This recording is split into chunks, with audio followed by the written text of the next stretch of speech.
irmãos. Vamos ouvir a poderosa palavra de Deus. Nosso amado irmão pastor Jorge, completamente atendeu o nosso convite para estar trazendo a mensagem neste culto de ação de graças no aniversário do nosso pastor. Oremos. Querido Deus, querido Pai, oh, como é bom louvar o Teu nome, como é bom estar na Tua presença, te engrandecendo, ó Deus querido. E agora chegou o momento de recebermos o alimento da Tua palavra. Aqui está o Teu ungido, o Teu servo, ó Deus, que tem obedecido a Tua palavra, tem feito a Tua vontade, Pai. E cremos, Pai, que Tu has de usar o Teu servo poderosamente para falar conosco aquilo que nós precisamos ouvir, Papai. Não usa o Teu servo para a glória do Teu nome, Papai querido. É o que nós te pedimos em nome do Senhor Jesus Cristo. Aleluia, aleluia. Paz do Senhor, irmãos. Amém. Mais uma vez é uma alegria estar com os irmãos aqui. E ainda mais numa data tão especial, né? Que é o aniversário do nosso pastor. E compartilhando a palavra do Senhor, o pastor Alberto me chamou para estar compartilhando uma palavra com a igreja. E eu gostaria de compartilhar com os irmãos. Posso tirar a máscara, né? Tá aí, João?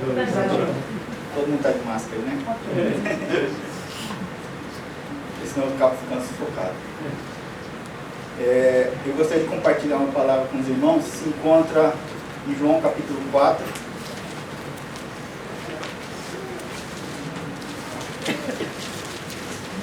Aproveitar que os irmãos estão de pé para nós fazermos a leitura. João capítulo 4, não vai ser sobre a mulher samaritana, né? Mas está dentro do contexto. João capítulo 4, versículo 31 até 38, que diz assim: E entrando os seus discípulos lhe rogaram, dizendo: Rabi, come. Porém, ele lhe disse: Uma comida tenho para comer que vós não conheceis. Então os discípulos diziam uns aos outros: Trouxe-lhe, porventura, alguém de comer?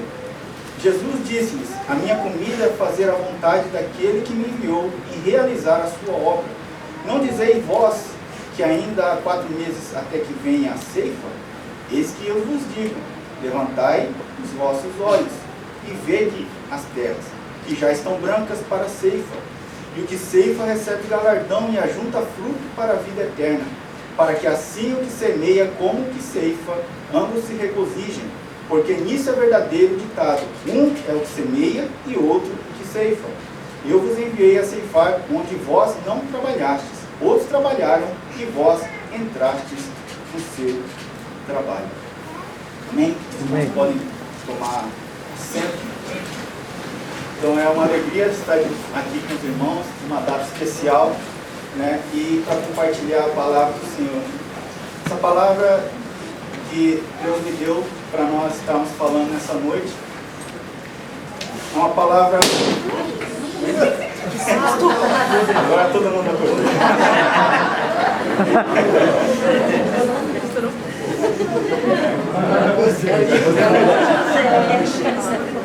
O José que está Palavra poderosa. Palavra eu gostaria, irmãos, que os irmãos, nós fizemos essa leitura. É uma leitura que sempre me chamou a atenção, e ela está dentro do contexto da mulher samaritana. Quando Jesus estava na Judéia, e ali ele estava batizando mais pessoas que João Batista, e isso trouxe uma certa contenda ali. E ele falou: é necessário que eu volte para Galileia. E aí ele estava de caminho de volta para Galileia, e ele fala: é necessário passar por Samaria. Na verdade não era uma necessidade, ele poderia dar a volta. Todos sabem que os judeus não tinham assim uma afinidade com os samaritanos, eles não gostavam, né? Realmente eles não gostavam dos samaritanos, tanto que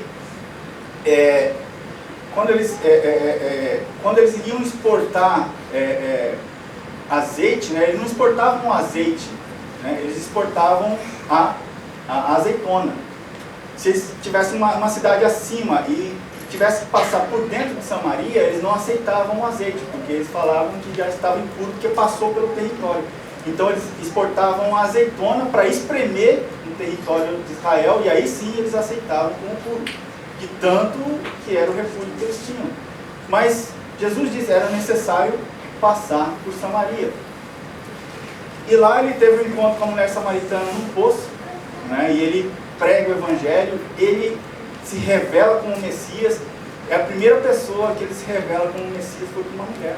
Foi essa mulher samaritana, uma mulher que não conhecia Jesus, que era repudiada. Os irmãos conhecem a história. E ali ela deixa tudo e vai evangelizar a cidade.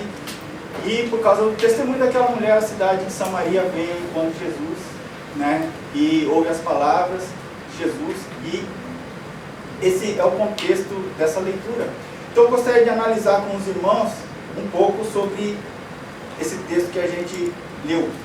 Porque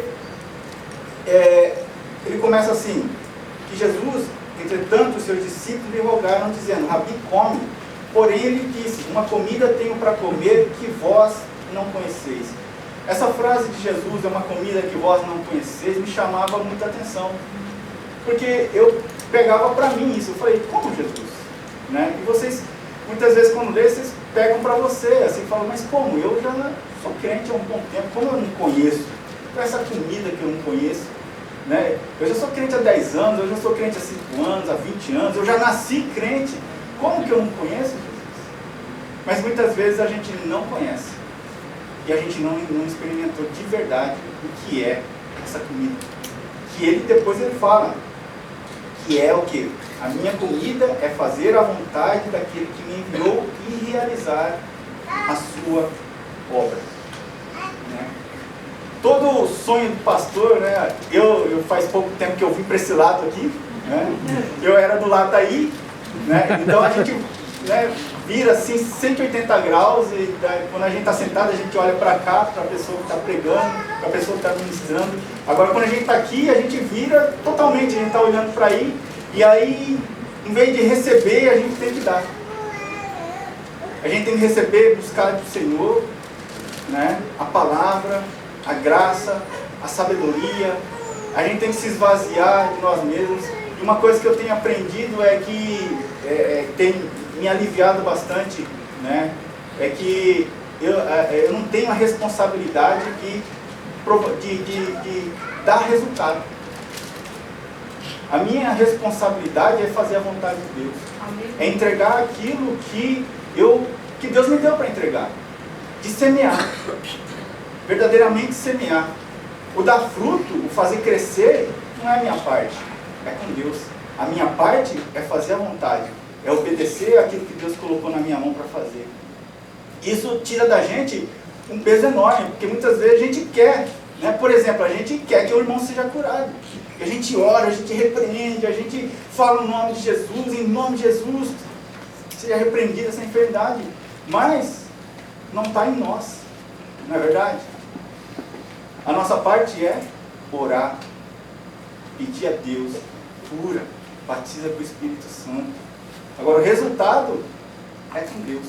A nossa parte é fazer a vontade dele. A vontade dele é interceder. Então, muitas vezes eu pegava esse texto e falava: como eu não estou? Como eu posso não estar? E aí eu gostaria de analisar com os irmãos esse texto, um pouco desse texto, e gostaria que os irmãos guardassem 4 palavras, né? São 4 pontos que a gente vai analisar nesse texto, que fala propósito, prioridade, prosperidade e alegria, né? Então, Jesus fala: a minha comida é fazer a vontade daquele que me enviou e realizar, né? Algumas traduções diz terminar a sua obra, né? Então, essa comida que Jesus fala, que ele disse que os seus discípulos não conheceis, é o que? Fazer a vontade de Deus e fazer até o fim. Fazer até eu terminar ela. Não começar e parar, não começar e fazer até um trecho, entregar para outro fazer. Não, é fazer até terminar a sua parte. Aquilo que Deus entregou na minha mão, fazer por completo. Né? E ali, a vontade de Deus, né, ela muitas vezes ela é individual. Tem a ver com a sua chamada, com aquilo que Deus entrega para você individualmente. Tá? A vontade de Deus ela tem vários aspectos. Eu vou levar para esse aspecto porque nós estudamos duas lições atrás ali na escola bíblica dominical que falou sobre dons espirituais e dons ministeriais. Não é verdade? E para a gente saber que quando a gente tem o dom, a gente precisa entender o nosso chamado. Né? Qual é o seu chamado? Eu sei que aqui tem pessoas que têm chamado ministeriais. Porque o ministério do nosso pastor, ele é voltado para ensino, preparação de obreiros, né? Para ser enviado, para fazer a obra de Deus, né? Então, é preparação para essas pessoas com ministério, dons ministeriais, pessoas dons, né? Então, você já pensou, você já se perguntou se você tem um chamado ministerial, se você tem esse dom ministerial, se Deus te deu esse dom ministerial? Você já se perguntou para Deus se você tem isso? Né? E esse dom ministerial, você nasce com ele. O dom espiritual é o Espírito Santo que dá, conforme a necessidade. Agora, o dom ministerial, você nasce com esse dom. Né? Porque ali em Efésios 4, quando vai falar sobre os dons ministeriais, diz assim, né? E ele, quem? Jesus, mesmo deu uns para apóstolos, e outros para profetas, e outros para evangelistas, e outros para pastores e doutores. São 5 dons ministeriais: apóstolo,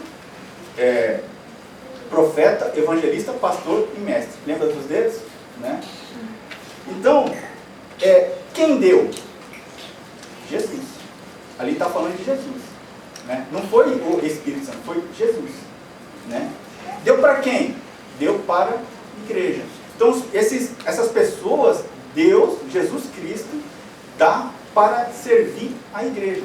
Então, nós somos servos de vocês. Nós estamos para servir. E servir com amor. Uma das coisas que eu tenho aprendido depois que eu comecei a pastorear é que todo o trilho do chamado ministerial, ela tem que ser, assim como os dons espirituais também, todos os dons espirituais e ministeriais, todo o trilho que conduzem em avanço, né? Em crescimento, é o amor. Foi o que a gente aprendeu ali em Coríntios capítulo 13. Né? Nunca voltado para um anseio pessoal. O anseio pessoal do pastor ou daquele que ministra é crescimento. Ver cada membro fazendo a sua parte. Cada membro vestindo a camisa. A camisa do ministério? Não, a camisa do evangelho. Aleluia. Para pregar a palavra. Aleluia. Irmãos, vocês não sabem o que vocês têm dentro de vocês aí. A maioria de vocês já fizeram ETAD. A maioria de vocês vem nos cultos de sábado, que são as escolas bíblicas dominicais, que tem pessoas muito capacitadas que estão ministrando aula para vocês. Vocês não sabem o que tem dentro de vocês. Eu só fui saber depois que me mandaram para fora. E aí eu fui descobrir que realmente aquela palavra que Deus fala ali, que do seu interior fluirão rios de água viva. E é verdade, irmão. Sai. Quando você é enviado, Deus vai com você. Aleluia. E a palavra sai. Dá um medo. Né? Quando você vai preparar a palavra, quando você vai buscar em Deus a palavra, mas Deus sempre dá. Aleluia. Porque Deus, Ele ama. Pregador? Não, ele ama a igreja. Aleluia. Ele quer exortar a igreja, ele quer levantar um povo zeloso de boas obras, que faz a obra de Deus assim como Jesus. Ele quer que vocês conheçam essa comida que Jesus fez, que ele conheceu. E comida, irmãos, é vida. Quem consegue viver sem comer? Então, aquela pessoa que tem o seu chamado ministerial, ela só vai encontrar satisfação e felicidade quando ela cumprir o seu chamado ministerial, porque ela nasceu para isso. Ela nasceu. Lembra? Jesus deu. Sabe por quê? Lá em Gálatas 15, 1,15 diz assim, que ele foi separado, Paulo diz, né, que ele foi separado para apóstolo antes de nascer. Assim também Jeremias foi separado para ser profeta para as nações antes de ser formado no ventre da sua mãe, Jeremias 1,5.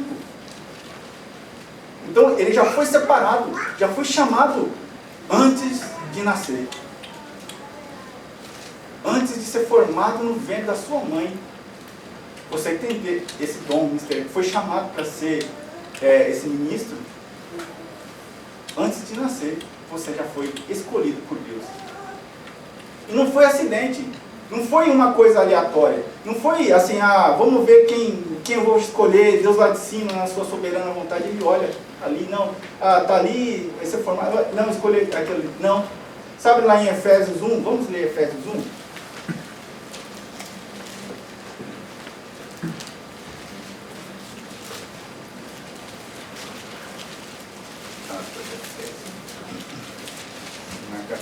Sair da página.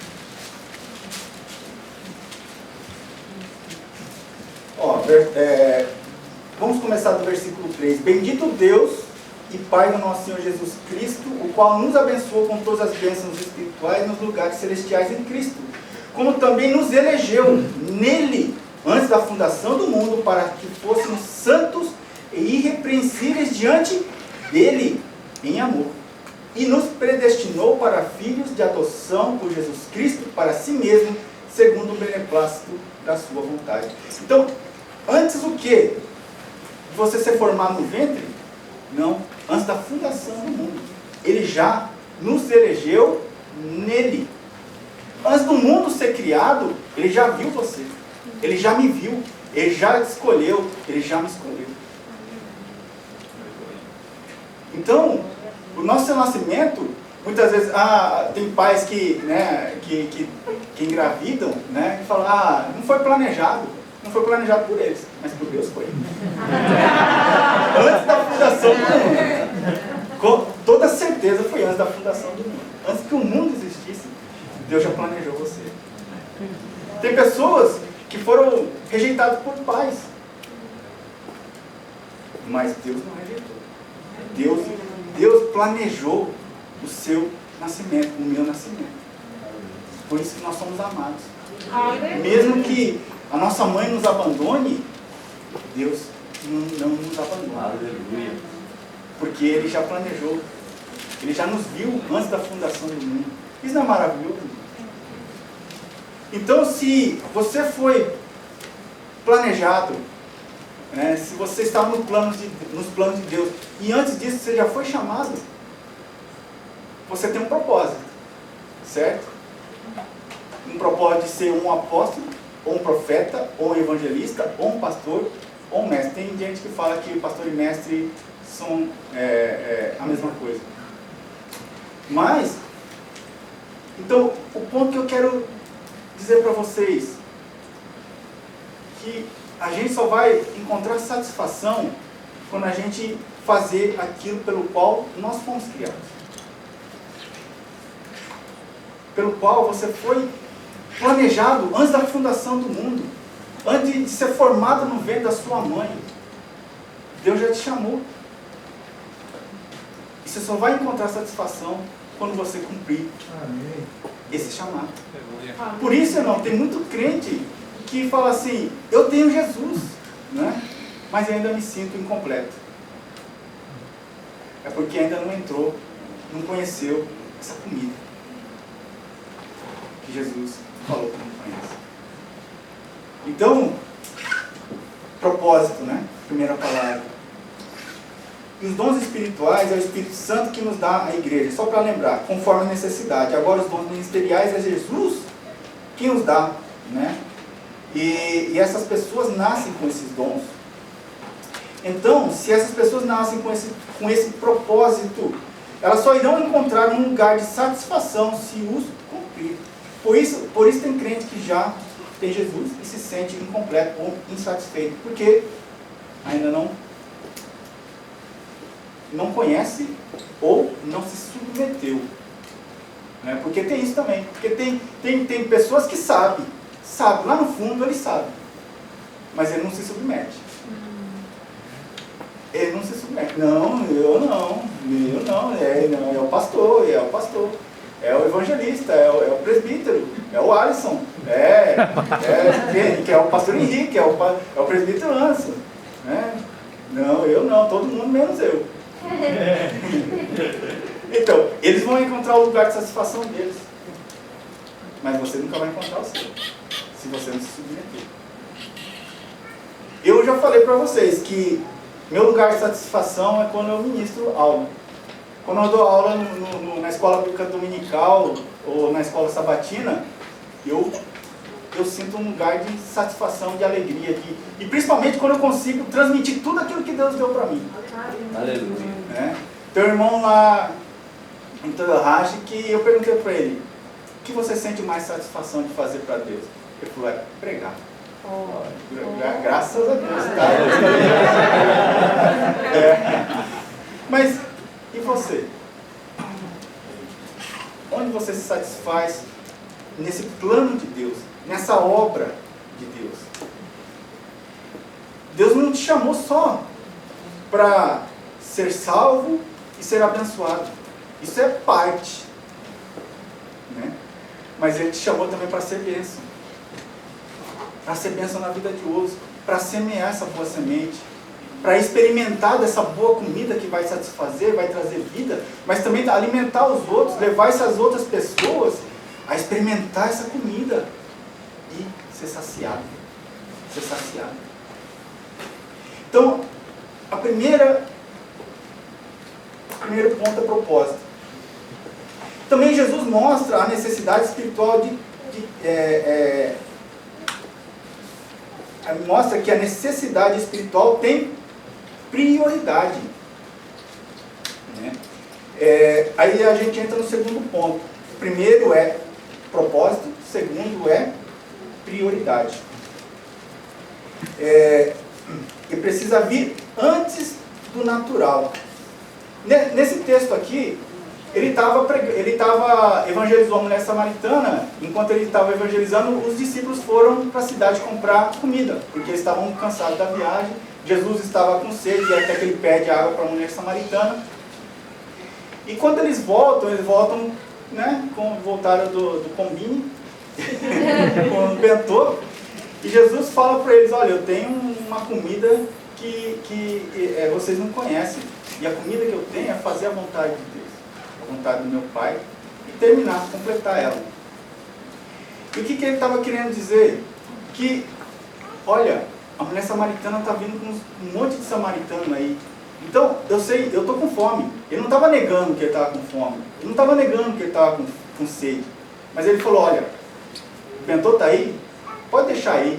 Vamos atender, vamos fazer a vontade de Deus. Foi para isso que eu vim. Por isso que ele fala, por isso que a Bíblia diz que era necessário. Ele não passou por acaso, ele passou para fazer uma obra, fazer a vontade de Deus, que é salvar toda aquela Sicar, né, aquela cidade ali. E ele fala: eu estou com fome, eu estou com sede, eu estou cansado, mas eu pode esperar um pouquinho, né? Prioridade. Ele não está falando que não é importante a comida, passear, ter saúde. Ele não está falando que não é importante. Ele está falando que é mais importante cumprir o seu chamado. Colocar em ordem. Fazer a vontade de Deus. Depois vai ter o tempo. A gente vai ver que depois vai ter o tempo, né? Quantas vezes, irmãos, eu meditando nesse texto, eu fiquei pensando, quantas vezes eu fiquei sem se alimentar muitas horas para fazer alguma coisa que eu achava importante. Eu gosto de mexer em carro. Quantas vezes eu fiquei mexendo em carro e passei o dia sem comer? Quantas vezes eu fui passear e passei o dia sem comer porque eu não queria perder tempo? Principalmente quando você vai num parque de diversão, você tem que pegar aquelas filas enormes, né? E você só tem um dia para fazer tudo. Você tem que andar em tudo, né, num dia. Né? Aí você fala, ou você come ou você fica na fila. Não é verdade? E muitas vezes a gente deixa de comer para ficar na fila. Mas quantas vezes a gente faz isso para fazer a vontade de Deus? Quantas vezes a gente consegue abrir mão para jejuar? Quantas vezes a gente consegue abrir mão disso para tirar um tempo de oração? Nessa hora, não parece tão pesado, né? Sabe por quê? Porque a ordem de prioridade está errada. A ordem de prioridade não tá certa. Então, eles não estavam vendo, né? Eles não estavam entendendo a ordem de prioridade. E a ordem de prioridade, vocês conhecem muito bem, né? Aqui sempre é falado, Mateus 6:33. Quem sabe, diz assim, mas buscai primeiro o reino de Deus e a sua justiça. Todas essas coisas vos serão acrescentadas. E ainda ele fala assim, não te preocupeis com o dia de amanhã, que basta cada dia o seu mal. Então, ordem de prioridade. Primeiro é a vontade de Deus. Primeiro é aquilo que Deus colocou na sua mão para fazer. Então nós fomos para a segunda. Jesus continua dizendo, não dizei vós ainda que há 4 meses até que venha a ceifa? A Bíblia aqui de estudo Plenitude diz que isso era provavelmente um provérbio da época, né, que significava assim, que não há necessidade ou pressa de executar uma tarefa. Jesus estava falando aos seus discípulos, vocês não estão dizendo que ainda falta 4 meses para a ceifa? Porque eles estavam falando, então calma Jesus, não precisa ter tanta pressa, vamos devagar, né? Vamos devagar, vamos descansar, vamos comer, vamos passear, vamos fazer outra coisa, depois a gente faz, sabe? Deixando para depois, empurrando para a barriga depois. Mas Jesus diz, levantai os vossos olhos. Tem alguma tradução que diz, despertai e vede as terras que já estão brancas ou prontas, né, para a colheita, para a ceifa.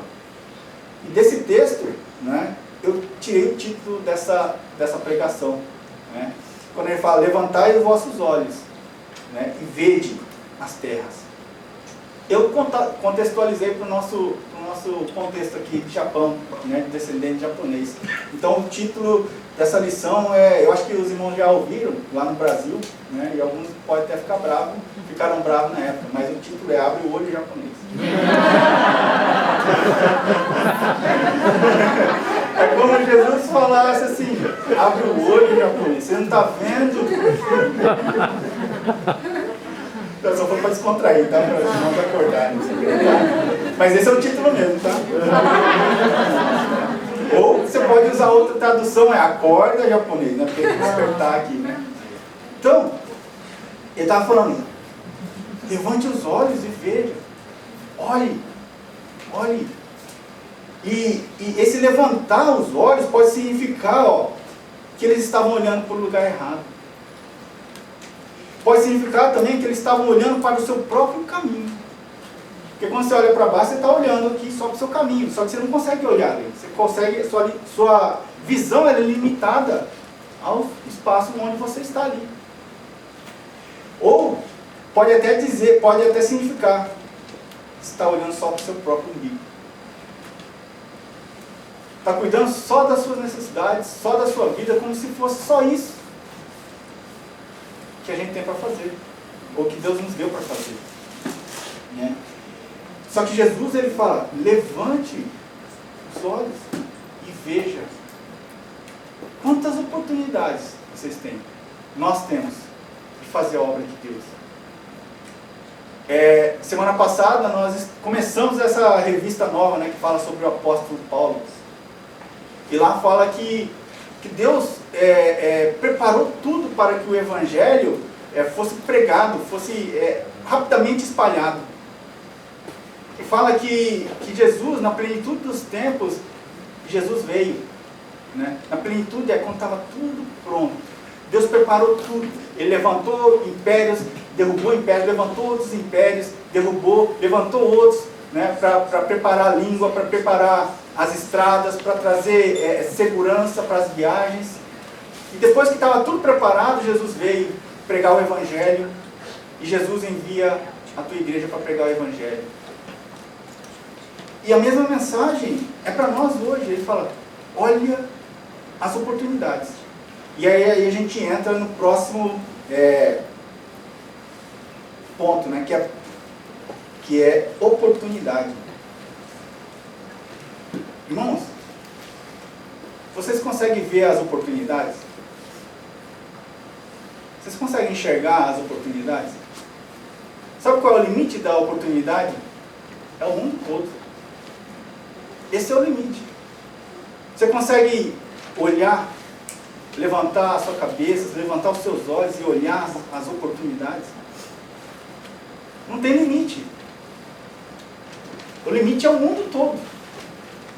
É o globo todo. Todas as nações, todas as tribos, todas as línguas. Essa é o limite. Esse é o limite da oportunidade que nós temos de pregar o Evangelho, de fazer a obra de Deus. Né? O pastor hoje está, dia 28, fez 71 anos, e ele está dando início ali, dando início não, colocando, né, movendo as engrenagens ali da base missionária. Meu irmão, com 71 anos, eu quero estar na rede, pescando.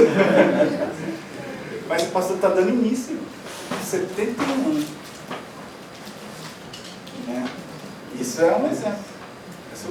Mas é alguém que consegue entender o seu chamado, entender o seu propósito, né? Levantou os olhos para ver. Porque Deus mandou ele para o Japão para fazer uma obra missionária no Japão, mas só que ele levantou os olhos e viu além do Japão. Ele está vendo além do Japão. Ele está vendo o quê? Todos os países da janela 1040, ou outros países, ou até o Brasil, quem sabe, né? Perdão. Né? Então, o mundo é o limite. O mundo é o limite. Então você consegue levantar os olhos e ver as oportunidades e não perder, né, elas. Quem vive somente para si não conhece, não enxerga a vontade de Deus e nem realiza, né, ou completa a obra de Deus. Né? Então, vamos levantar os olhos, vamos ver as oportunidades. Sabe, aí você fala, mas eu não consigo, mas para mim não dá. Como eu falei para vocês, vocês não sabem o que tem dentro de vocês.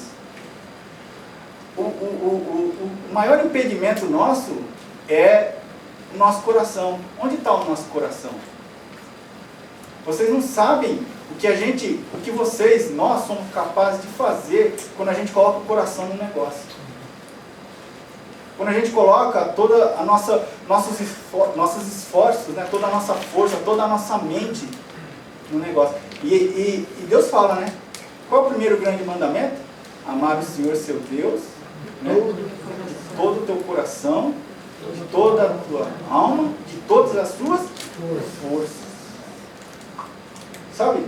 Quando a gente coloca isso, quando a gente consegue colocar isso, focar isso, realmente colocar isso, a gente vai começar a ver muitas oportunidades. A gente vai conseguir ver muita força, muita disposição, muita graça de Deus para fazer a obra de Deus. Então por isso é necessário levantar os olhos para contemplar, para procurar e para aproveitar cada oportunidade que Deus nos dá e está diante de nós. Quais oportunidades que estão diante de você, que você não está vendo? Levante mais os olhos, investigue, ocupe a sua mente com isso e você verá muitas portas se abrindo. O mundo inteiro está diante de você. O mundo todo. Sabe, irmãos? Deus enviou, Deus falou, ide, né? Todo mundo, vai todo mundo. Só que nós estamos num país que muita gente de todo mundo está vindo para cá. Deus está facilitando tanto para nós que a gente não está precisando nem ir, eles estão vindo. Não é verdade? Tem tailandês, indonesiano, filipino, paquistanês, japonês, né? Tem bastante. Peruano, tem argentino, tem. Né? Tem. Mas a gente está conseguindo ver nisso oportunidade? Irmãos, estão vendo como tem tantas oportunidades que muitas vezes a gente não está aproveitando, porque não estamos colocando nosso coração nisso. A gente está, em vez de levantar os olhos, a gente está baixando os olhos e olhando só para o nosso caminho, só para aquilo que é nosso objetivo. Só que se a gente seguir só o nosso objetivo, você não vai achar lugar de satisfação, não vai achar um lugar de alegria e nem de prosperidade, que é o próximo ponto, que a gente vai continuar lendo. E o que recebe o galardão e ajunta fruto para a vida eterna. Assim, para que assim o que semeia como o que ceifa, ambos se regozijem. Olha, Jesus nunca disse que não poderíamos ajuntar tesouros. Verdade? Meus irmãos, Jesus nunca disse para a gente que a gente não devia juntar tesouros. Meus irmãos, deixa eu completar aqui. Meus irmãos, o pastor não me tirar do culto, tá? Ele disse para juntar tesouro no lugar certo. Não é verdade? Porque lá em Mateus 6, 19, 20 diz assim: não ajuntei tesouros na terra, onde a traça e a ferrugem tudo consomem, e onde os ladrões minam em roubo, mas ajuntai tesouros no céu. Ele falou, não ajunta na terra, mas ajunta no céu. Ele não falou, não pode ajuntar, mas ajunta no lugar certo. Sabe por quê? Porque onde nem a traça, nem a ferrugem consomem, e onde os ladrões não minam, nem roubam. O que isso quer dizer? O que isso quer dizer? Que quando você ajuntar tesouros no céu, nunca vai acabar. Essas bênçãos vão te seguir por toda a eternidade. Então, isso traz o quê? Prosperidade. Prosperidade de Deus, que vem de Deus. Uma prosperidade eterna e uma satisfação interna. E também traz alegria, porque o texto continua dizendo: e o que ceifa recebe o galardão e ajunta fruto para a vida eterna. Vamos continuar, alegria. Para que assim o que semeia como o que ceifa, né? Ambos se regozijem, ou ambos se alegrem, porque nisso é verdadeiro ditado: um é o que semeia e o outro o que ceifa.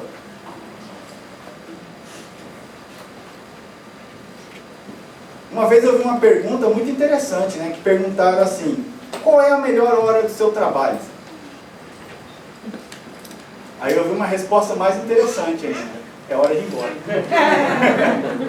A melhor hora do meu trabalho é a hora que eu vou embora. É a hora que eu terminei o trabalho, que eu fiz tudo que eu tinha que fazer. Eu entreguei para o próximo turno já, deixei certinho para o próximo que vai vir. E aí eu vou lá no cartão de conta, eu pico ele. Pim. Terminei o meu trabalho. É hora de ir embora. Satisfação. Alegria. Alegria, porque eu fiz o que eu tinha que fazer, eu fiz direito, entreguei para o próximo. Eu terminei. É verdade. É engraçado, né? Mas é verdade. A melhor hora do nosso trabalho é quando a gente terminou ele, fez o que tinha que fazer. Então, os irmãos entenderam que conhecer o seu propósito, colocando as tarefas em prioridade, resultará em prosperidade e alegria. Por isso que Jesus falou, vocês precisam conhecer essa comida. Vocês ainda não conhecem, mas vocês precisam conhecer. Muitos de nós não conhecemos, não experimentamos e não vivemos, né, por causa disso. Amém, irmãos? Amém. Essa palavra que eu gostaria de trazer para os irmãos, que eu meditei ela bastante, né? E os irmãos podem estar falando, mas o que tem a ver com o aniversário do pastor? Né? Tem tudo a ver, irmãos, porque a alegria do pastor é ver uma igreja crescendo. Aleluia. É ver uma igreja, cada membro fazendo a obra que Deus colocou na sua mão. E aqui, irmãos, vocês têm bastante coisa para fazer, né? O mundo é o limite, nós temos muita coisa para fazer, o mundo é o limite, né? E vocês não sabem o que tem dentro de vocês. Eu só fui descobrir depois que eu fui, né? Nós fomos, né? A missionária também. Nós fomos e começamos a colocar em prática tudo aquilo que a gente aprendeu em 14 anos. Que a gente teve aqui junto com o pastor Inácio, com a missionária Nick. Estamos juntos ainda, né? Estamos juntos, mas juntos mesmo aqui, congregando, aprendendo, vendo, né? O exemplo, né? Não só os ensinamentos, mas o exemplo, né? E é uma oportunidade que Deus está nos dando para colocar em prática, para não só ficar aqui, né? Mas para produzir fruto. Produzir fruto para a glória de Deus e engrandecimento do nome dEle e engrandecimento do reino dEle. Então, que os irmãos guardem essa palavra no seu coração e levante os olhos, irmãos. Levante os olhos, né? Para os irmãos não esquecerem, né? Esse título foi de propósito, tá? Para os irmãos não esquecerem. Abre o olho, Deus abençoe os irmãos e obrigado pela oportunidade. Amém?